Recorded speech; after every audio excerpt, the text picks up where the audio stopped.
Hello everyone, welcome back to mind shaper.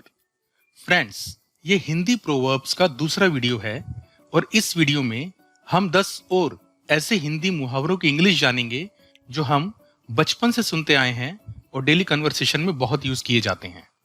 तो बिल्कुल and तक इस वीडियो को देखिएगा, बहुत कुछ सीखने को मिलेगा, बहुत सी नई वोकैबुलरी आपको सीखने को मिलेगी। तो चलिए शुरू करते हैं। आज का सबसे पहला मुहावरा है, जो गरजते हैं वो बरसते नहीं। मतलब जो बहुत ज्यादा बोलते हैं वो ज्यादातर कुछ नहीं करते, बस बोलते ही हैं, उनके बस की कुछ नहीं होता। तो इसको इंग्लिश में बोलते हैं बार्किंग डॉग्स सेल्डम बाइट। मतलब भौंकने वाले कुत्ते काटते नहीं।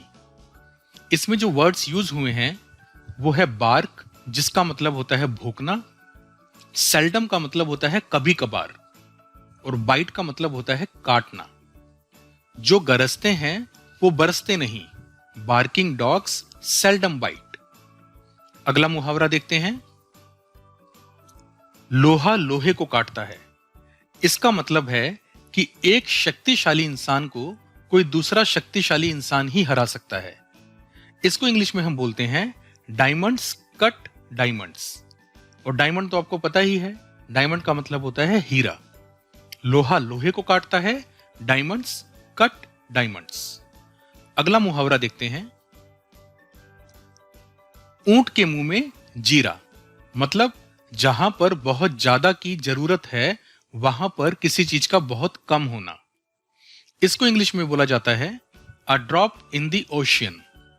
ड्रॉप का जो मतलब होता है वो होता है बूंद, और ओशियन का मतलब होता है समुंदर। ऊंट के मुंह में जीरा कुछ ऐसा ही है जैसे समुद्र में एक बूंद। ऊंट के मुंह में जीरा, a drop in the ocean. अगला मुहावरा देखते हैं, हर चमकने वाली चीज सोना नहीं होती। इसका मतलब यह है कि हमको कभी भी बाहरी रंग रूप से ज्यादा प्रभावित नहीं होना चाहिए, क्योंकि कई बार जो दिखता है वैसा होता नहीं। इसको इंग्लिश में बोलते हैं all that glitters is not gold.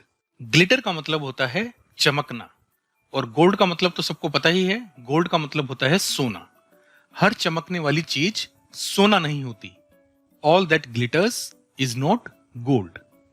अगला मुहावरा देखते हैं, चिराग तले अंधेरा। इसका मतलब है कि हमारे पास जितने ज्यादा मौके होते हैं सफलता हमसे उतनी ही दूर होती है। इसको इंग्लिश में हम बोलेंगे nearer the church farther from heaven. यहां पर नियर का मतलब है पास और फादर का मतलब है दूर। हेवन का मतलब होता है स्वर्ग। चिराग तले अंधेरा, nearer the church farther from heaven. अगला मुहावरा देखते हैं। अगला मुहावरा है दूर के ढोल सुहावने लगते हैं। इसका मतलब है कि हमें दूर की चीजें ज्यादा अच्छी लगती हैं। जो दूसरों के पास होता है वो अधिक महत्व का लगता है उससे जो हमारे पास है। इसको इंग्लिश में बोलते हैं grass on the other side always looks greener. यहां पर ग्रास का मतलब है घास और ग्रीनर का मतलब है हरी भरी। मतलब दूसरी तरफ की घास हमेशा हरी भरी लगती है। दूर के ढोल सुहावने लगते हैं, grass on the other side always looks greener. अगला मुहावरा देखते हैं, जैसा बोओगे वैसा काटोगे। इसका मतलब है अपने अपने कर्म के हिसाब से ही फल मिलता है। इसको इंग्लिश में बोला जाता है as you sow so shall you reap. Sow का मतलब होता है बोना, जैसे बीज बोना, और रीप का मतलब होता है काटना, जैसे फसल को काटना। जैसा बोओगे वैसा काटोगे, as you sow so shall you reap. अगला मुहावरा देखते हैं,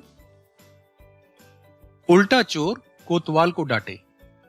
इसका मतलब है खुद गलती करना और उसका सारा इल्जाम दूसरों के सर पे डाल देना और दूसरों को बुरा भला कहना।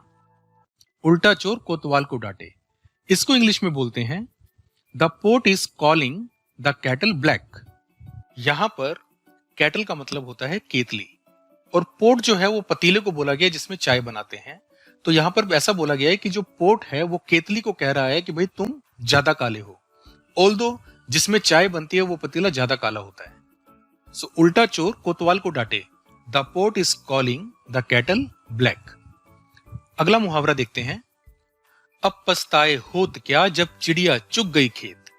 इस मुहावरे का अर्थ है कि कुछ बुरा हो जाने के बाद पछताने का कोई फायदा नहीं।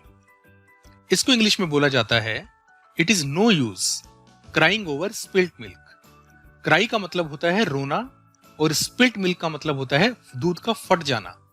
तो ऐसा बोला गया है यहाँ पे कि दूध को फटने के बाद रोने का कोई फायदा नहीं, फटना था फट गया। अब पछताए होत क्या जब चिड़िया चुग गई खेत। It is no use crying over spilt milk. आज का लास्ट मुहावरा हम देखते हैं और वो है, बंदर क्या जाने अदरक का स्वाद। इसको हम बहुत ही ज्यादा यूज करते हैं अपनी डेली कन्वर्सेशन में और इसका मतलब होता है, मूर्ख को गुण की परख नहीं होती, अज्ञानी किसी के भी महत्व को आंक ही नहीं सकता। इसको इंग्लिश में बोलते हैं, a blind man is no जज ऑफ कलर्स। यहां पर ब्लाइंड का मतलब है अंधा और जज का मतलब होता है निर्णय करना। मतलब एक अंधा इंसान कलर्स के बारे में कोई भी निर्णय नहीं कर सकता। बंदर क्या जाने अदरक का स्वाद, a blind man is no जज of colours. Friends, so this was all about today's video.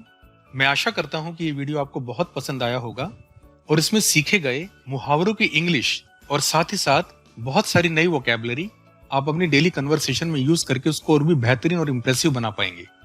अगर ऐसा है तो इस वीडियो को जल्दी से लाइक कर दीजिए और साथ ही साथ अपने फैमिली एंड फ्रेंड्स को भी जरूर शेयर कर दीजिए। अगर आप हमारे चैनल पे पहली बार आए हैं तो सब्सक्राइब बटन को प्रेस करके बेल आइकन को दबा दीजिए, जिससे हमारे आने वाले सारी वीडियोस की नोटिफिकेशन आपको सबसे पहले मिले। तो चलिए फ्रेंड्स, अब हम आपसे विदा लेते हैं। जल्दी ही फिर मिलेंगे एक और ऐसे ही बहुत ही बढ़िया, बेहतरीन और यूजफुल वीडियो के साथ। तब तक के लिए बाय बाय।